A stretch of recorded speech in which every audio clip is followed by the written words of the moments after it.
Love பண்ணி பாடுற அப்பதான் உனக்கு இந்த வலி என்னன்னு தெரியும். மிஸ்டர் பூச்சியப்பன் ஊத்திக்கிச்சா இப்போ புரியுதா லவ்வோட பெயின் என்னன்னு?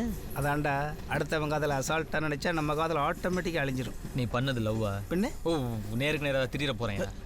பூச்சியப்பன் சாரி சார். It's okay. அப்பா நீ பேசுகிறதெல்லாம் கேட்டுக்கிட்டு தான் இருந்தேன். சின்சியராக தான் லவ் பண்ணியிருக்கேன், கவலைப்படாத. ஓ ஒர்க் அவுட் ஆகிருக்கு, நான் ப்ரே பண்ணுறேன். ஹாப்பினா? Thank you sir. பூச்சி உன் சரி ஏன் லெவல் என்னன்னு நான் புரிஞ்சுக்கிட்டப்பா. சீரியஸாக எனக்கெல்லாம் ஒர்க் அவுட் ஆகாது. அட்லீஸ்ட் அவங்க அம்மாவை நீ எப்படியாவது எனக்கு ஒர்க் அவுட் பண்ணி கொடுப்பா. உன்னால முடியும்ப்பா. என்னால முடியும், உன்னால முடியுமா? ஏன் தம்பி முடியாது? கரெக்ட் பண்ணி கொடு. இப்ப வேண்டாம், இது அன் டைம். என்னால இப்ப முடியாது. என்ன தேடுற?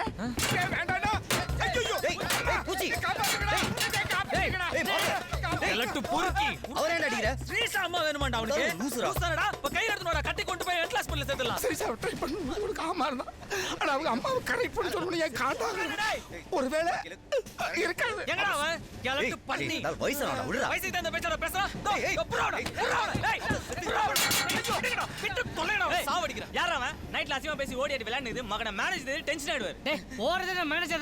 எல்லாம் மூடி படிடா. பள்ளியிலே காப்பாத்து. நீ மூடி போய் பாரு. டேய், இன்னுமா இங்க இருக்க? உன்னை இந்த பேண்ட்ரி பக்கம் பார்த்தா.